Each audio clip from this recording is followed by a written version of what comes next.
20 মিনিটের পথ অতিক্রম করলেই দুটো মল আছে। তন্ময় সেখানেই চলে যেত বাজার সদাইয়ের জন্য। তবে জাবেদা বেগম পূর্বেই ছেলের হাবভাবের সঙ্গে পরিচিত বলে দৃঢ়ভাবে বলে দিয়েছেন এলাকার বাজার হতে তাজা শাকসবজিগুলো নিয়ে আসতে। তাদের এলাকার বাজার আবার বেশি দূর নয়, 10-15 মিনিটের রাস্তা কেবলমাত্র। এ সময়ে বাজারে তরতাজা শাকসবজি উঠেছে। অজ্ঞত বাধ্য পুত্রের ন্যায় তন্ময় পদচরণ চালিয়ে হাঁটছে। ছোটোখাটো উচ্চতার সে তন্ময়ের কাঁধের সামান্য নিচুতে পড়েছে। সূর্যের তাপমাত্রা তখন ক্ষীণ, নরম বাতাস বয়ে চলেছে। আবহাওয়া চমৎকার। দুজনের হাঁটার গতি সাধারণ, কোমল।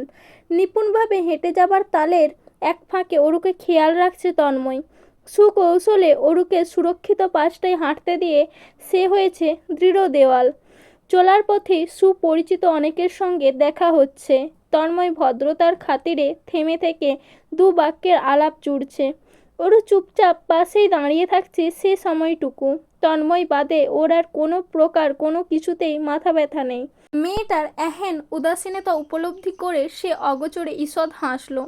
এ সময় বাজারে কিঞ্চিত ভিড়ের হইচয়ের দেখা মিলল। তন্ময় পকেট থেকে লিস্টের কাগজ বের করল। চারিপাশে বিচক্ষণতার দৃষ্টি ফেলে তাকালো। অরুর তুলতুলে নরম ডান হাতটা নিজের হাতের মুঠোয় নিয়ে নিল। এগোতে এগোতে সতর্ক করল, পাশে পাশে থাক। অরুর অষ্টাদশী হৃদয়ে তখন উষ্ণ পরশের তীক্ষ্ণ অনুভূতির বিরাজ। সে কোনোমতে দুবার মাথা নাড়ালো। এক চিত্তে চেয়ে রইল পুরুষালী হাতের মুঠোতে থাকা তার ছোটোখাটো হাতখানার পানে। দুটো একত্রিত হওয়া হাতজোড়া দৃশ্যটুকু নির্নিমেষ উপভোগ করল। তন্ময় তখন ব্যস্ত কেনাকাটাতে। গুনে গুনে 20 মিনিট বাজারে চলে গেল। তালিকায় থাকা শাক সবজি নেওয়া হতেই একটি রিক্সা থামালো। অরু উঠে বসতেই তন্ময় পাশে উঠে বসলো। দু হাতে তার শাক সবজির ব্যাগ। তন্ময় এ যাত্রায় উপলব্ধি করলো অরু উসখুস করছে, আড়ে আড়ে চেয়েই চলেছে। এবারে ভ্রু তুলে দৃষ্টিতে দৃষ্টি মেলাতেই অরু চোরের মতো এলোমেলো দৃষ্টিতে এদিক ওদিক তাকাতে লাগলো। তন্ময় নিবিড়ভাবে ওর সুশ্রী মুখমণ্ডল দেখে শুধালো, কিছু হয়েছে?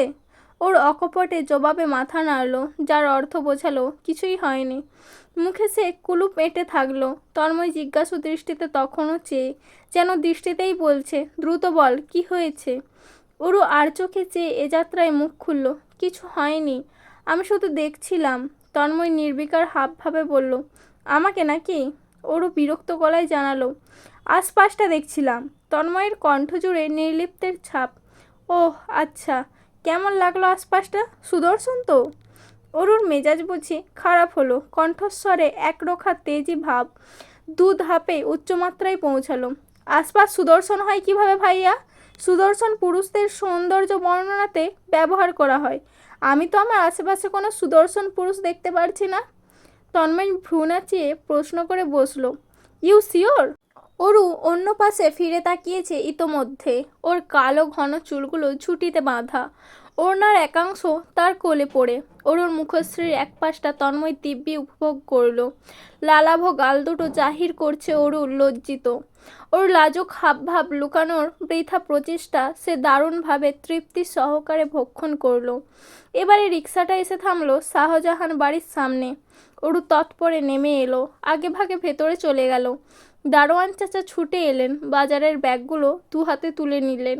নিজ উদ্যোগে অগ্রসর হলেন ভেতরে। রিক্সা ভাড়া মিটিয়ে তন্ময়ও ভেতরের উদ্দেশ্যে হাঁটা ধরল। অরু রান্নাঘরে ছোঁক করছে।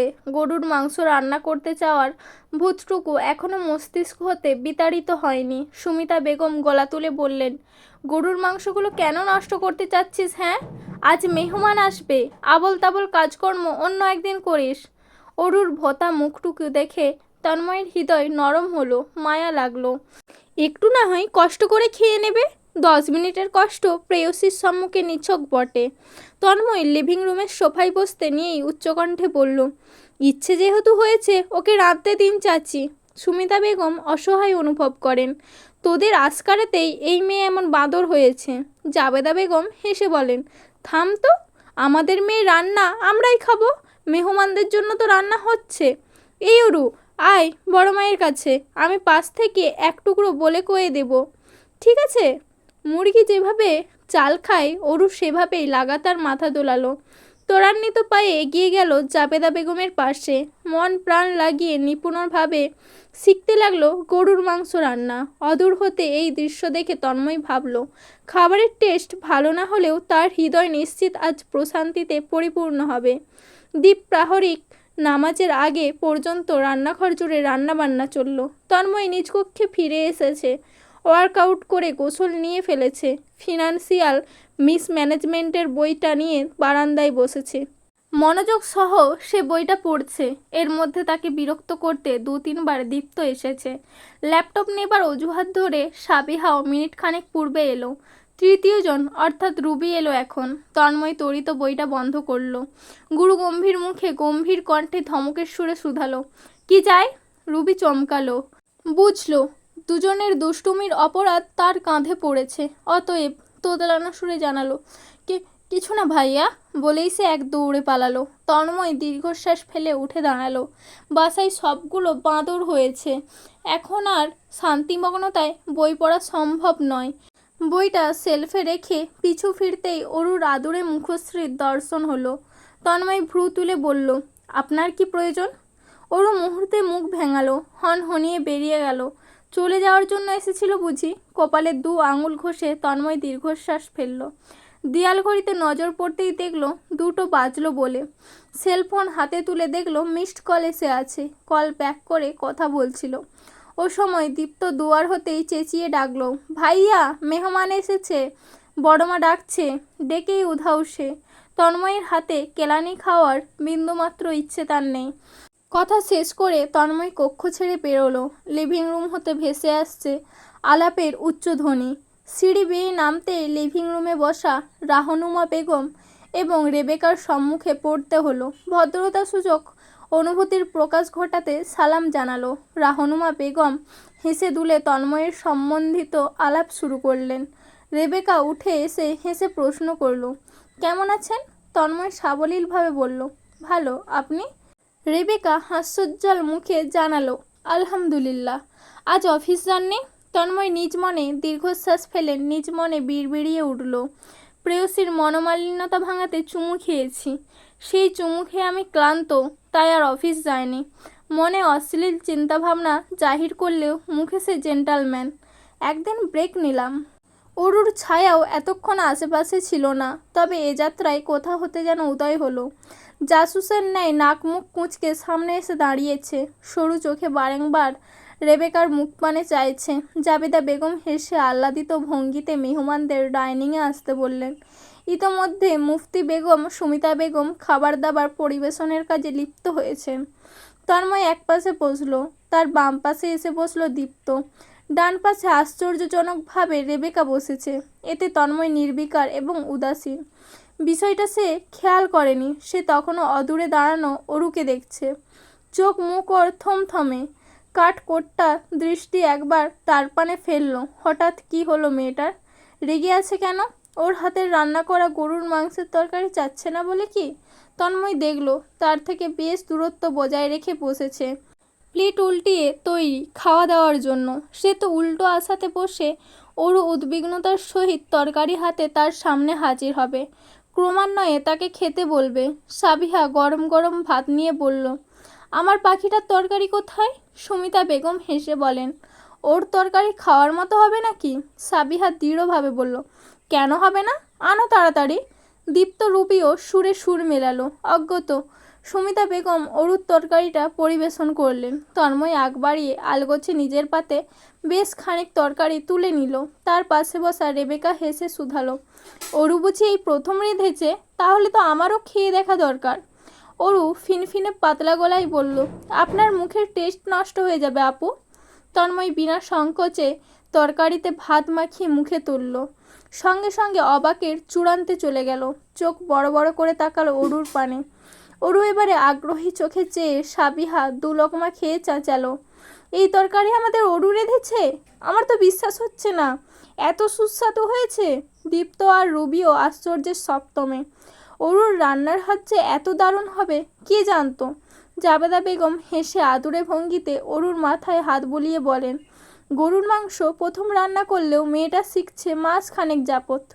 আমাকে বেশ কয়েকবার রাঁধতে দেখেছে।